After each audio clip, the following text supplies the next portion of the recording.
but so we wait a little bit. There are quite a few people missing. It's okay. I just don't want you to meditation be disturbed if they come in. Alright, never mind.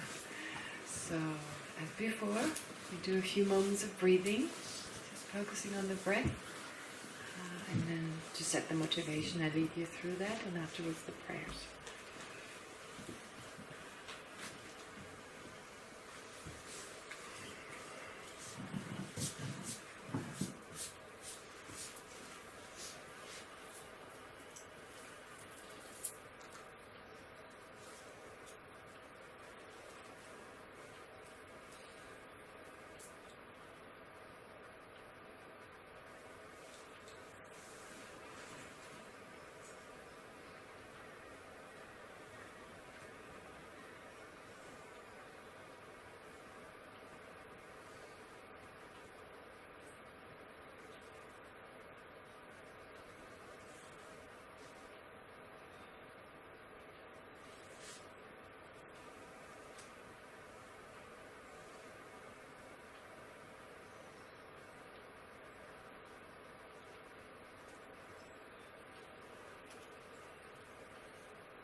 So now to set your motivation, try to think that may today become the cause for us to gain an understanding of the I.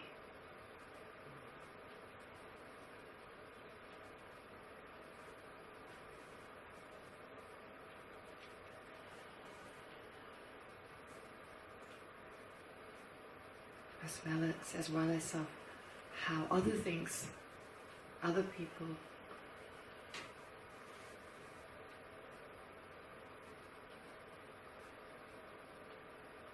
situations, problems, how they exist in actuality.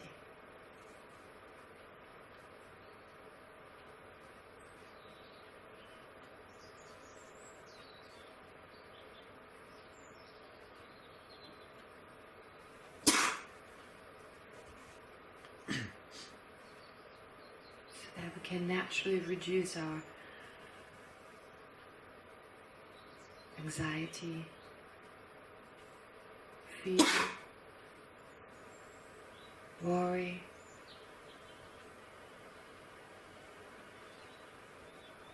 resentment, attachment.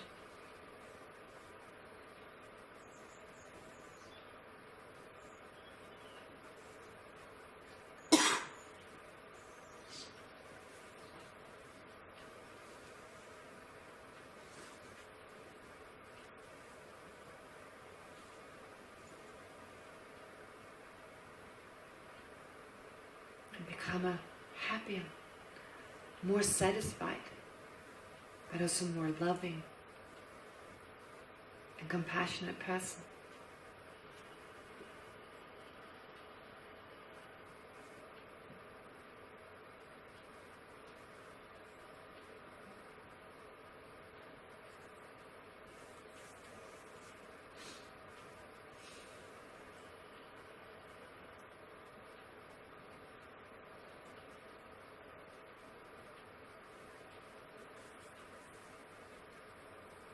It may also be the cause for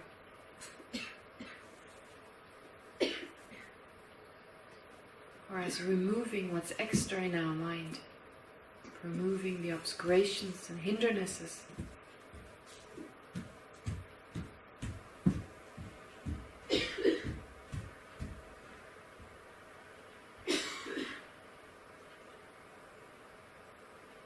So that one day we'll attain full awakening.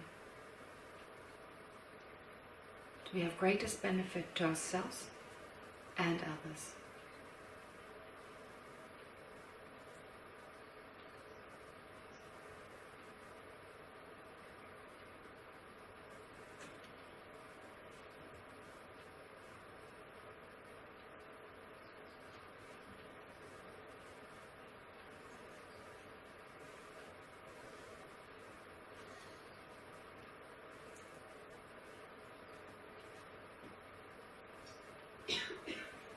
So with this in mind, let's do the prayers. Refuge in bodhicitta, once in Hebrew and twice in Tibetan. And then the four measurables. בבודה, בדרמה ובקהילה האלמדית, אבקש מקלט עד להיעלמה. באמצעות המצבורים של הקשבה לדרמה, ולהשיג בודהיות כדי להועיל ליצורים הנודדים. Sangye Chodan Sogi Chonam La Janchu Badu Dani Kyatsuji Dagi Jinzo Kibe Chonam Gi Rola Penche Sangye Drupa Sho Sangye Chodan Sogi Chonam La Janchu Badu Dani Kyatsuji Dagi Jinzo Kipe Chonam Ki Dola Penche Sangye Dropa Sho לא יזכו כל בעלי התודעה באושר ובגורמי האושר. לא יפרדו כל בעלי התודעה מסבל ומגורמי הסבל.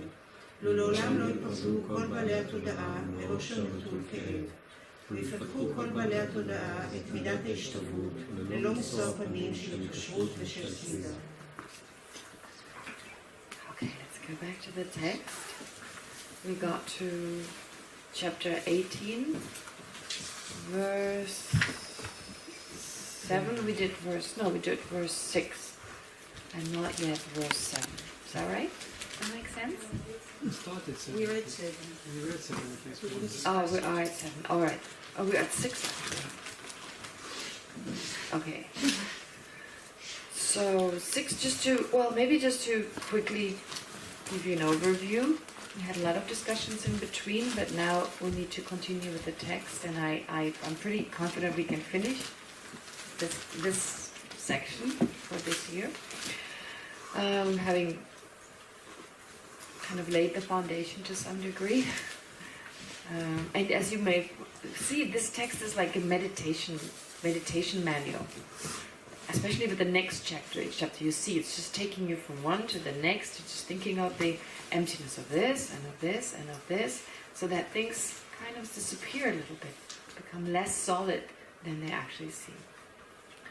Anyway, so, if you remember, chapter 26, it just talked about the 12 links, how we were reborn in this life, how we continue to be reborn, unless we remove the root ignorance. So this was explained. And then chapter 18, the first verse, talks about, it refutes the self. So we'd had a lot of discussion on how the self is not one with the aggregates, it's not different from the aggregates. And then once that self is refuted, this can only be really done through contemplation and meditation. And then if there's no inherent intrinsically existent self, then there's also no mind. Mind doesn't exist. Also that which realizes how the self doesn't exist, but that which realizes selflessness also doesn't exist inherently, also cannot be found upon engaging in ultimate analysis. And the goal of realizing that is to overcome uncontrolled rebirth within samsara. And how do you bring this about? Well, liberation requires that realization of emptiness, not just selflessness, but of emptiness in general. Why? Because it is karma and afflictions which we have to eliminate, of course. Those two we have to eliminate. Karma and afflictions come from exaggerating conceptual thoughts, and they in turn come from the misapprehension of reality. So it is through or within emptiness that those can be eliminated. Now the question that arises is, how did the Buddha teach these ideas? And as we've heard, the Buddha taught selflessness to those who had a strong sense that there is no self, or had the philosophical view that there is no self. For instance, the Charakas at the time of the Buddha, the materialists or the hedonists that lived at the time of the Buddha. And he taught that there is no self to those who are ready to hear it. So those Buddhist philosophers, who he didn't teach, some of them he didn't teach emptiness, he only taught selflessness. Okay? So, and then he also taught that there is neither self nor selflessness. So he taught emptiness. So there's no truly existent self, there's no truly existent selflessness either. So that kind of shows that he started off with saying started off means like, to some he said there's a self, to some he said there isn't, and to some he said not only is there no self, there's no inherent self, there's also no inherent other phenomena, including selflessness. There's no inherently existent selflessness. Okay. And then in verse 18, with regard to verse 18, we kind of... Verse 7? Sorry, 18 is the chapter. Yeah, verse 7. What is expressed is repudiated, as in like, what is the word, boss, in Hebrew, in Sanskrit, repudiated? No, I meant in Sanskrit. Nivrita means, literally means covered. Yeah, covered. I'm asking about here it says in English, what is expressed is repudiated. But I was curious about the Sanskrit. Yeah, it's nivritam. I don't know to tell you what's the exact philosophical meaning. Literally, it's something that is Covered. Right.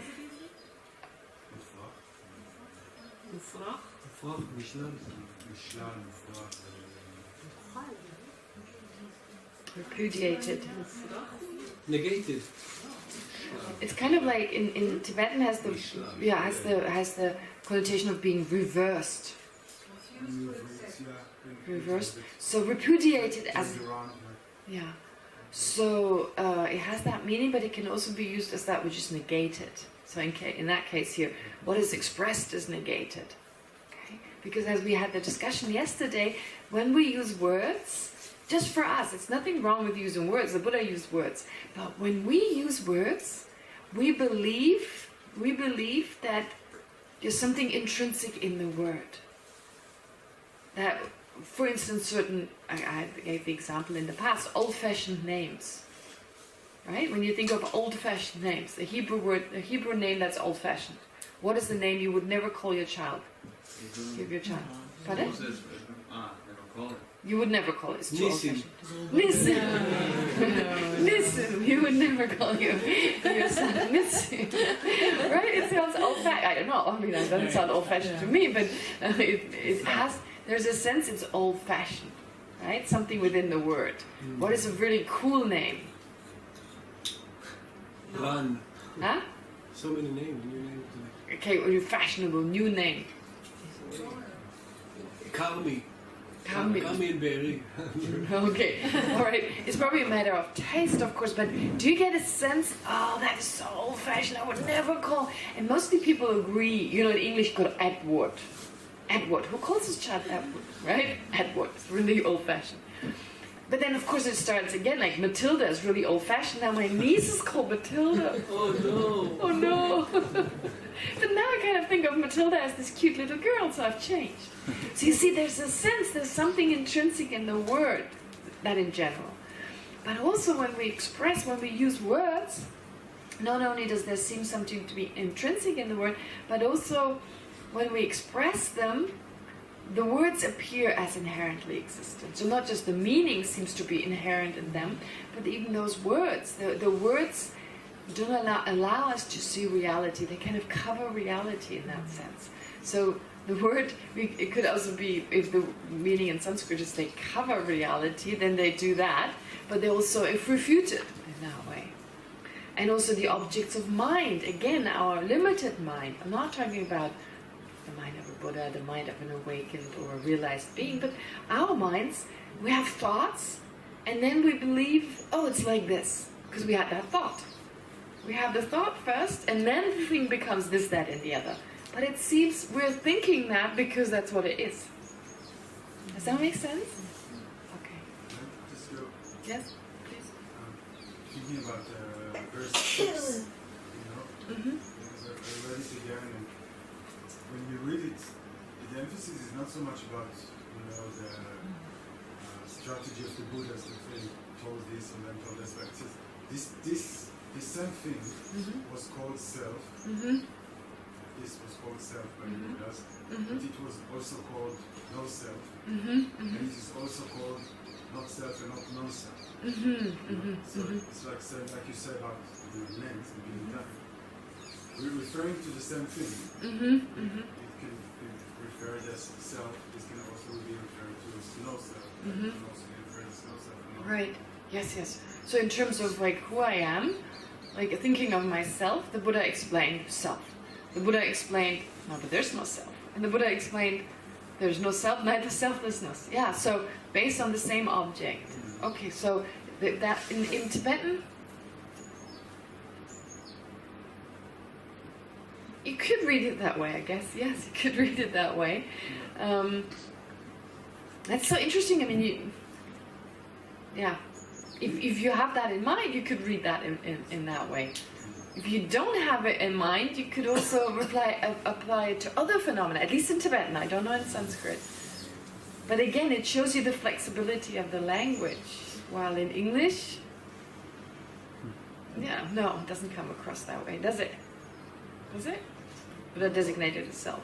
Also, the English puts the emphasis on what the Buddhas did. Here, I think emphasis is not the Buddhas, emphasis is this thing. It can be, I think it can be anything. It can be self. This something can be self and be not self. Not self and not self. Right. It's like, don't hang on to the words. It doesn't matter if you call it self or not self. It's the essence. The problem is with the English, because when someone does something, you have to put it at the beginning. While in Tibetan or in Sanskrit, it goes towards the end. So it's like what really matters is done. So you could kind of said, designated as self, the Buddha did. But that sounds ridiculous. Right? That's how the language really about the culture.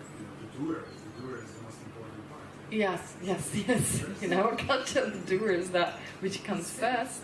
Well, in Tibetan, it's towards the end. The action comes towards the end. No, at least the action comes towards the end. Okay, all right. Now, going to verse 7. Okay. So what is expressed is repudiated. The objects of mind are repudiated. Therefore, so phenomena not generated, unceased, not inherently generated, not inherently unceased. So that includes their existence, coming into existence, going out of existence. Suchness is like nirvana. Nirvana just being the absence of something. So suchness is also about an absence, is like nirvana, as in like being an absence. Suchness is like nirvana, and suchness is nirvana is the same? Is there a difference in the meaning? Yes, of course. Suchness is not considered to be nirvana. Nirvana is the absence of obstructions, the misapprehension of reality, the other afflictions. Okay, so it's like nirvana. There's a difference. It's like an optical illusion. It's not an optical illusion. Kind of like they're similar in that suchness is just the absence of something. Therefore, nirvana also it's the absence of misapprehension of reality. What is the difference? What's the difference? Saying it isn't an optical illusion, it's like an optical illusion. What's the difference? It's not identical. You are that It's person. like. You are like this person. No. Yeah, she's right. seal, She's right. The fourth seal sometimes is nirvana is peace. So you have to interpret it. I No, meant nirvana is asking- peace is right. Nirvana is like peace. That would be like saying it is not exactly. But here's like nirvana. Suchness is like nirvana, as in like it's not generated and unceased. Both are not generated, unceased. Literally not generated and unceased, but also not inherently. Okay, literally they're not generated in the sense that they're not impermanent. They're permanent. Both are permanent. Lack of inherent existence is permanent. It's just the absence of a quality that has never existed. Nirvana is also the absence of something that has existed. Nirvana is the absence of something that has once existed in our mind, the misapprehension. The misapprehension of reality, when that is removed, you call that nirvana. Nirvana is not a place. It's not even your mind is nirvana. You attain nirvana. You attain the absence of what is extra, what's not supposed to be in the mind. It's not in the nature of the mind, and it causes us trouble. It's not supposed to be there. Let's put it that way. It's not supposed to be there, and it creates our suffering, something that's not supposed to be there. We're not supposed to suffer. That's why we feel so strongly we don't want to suffer.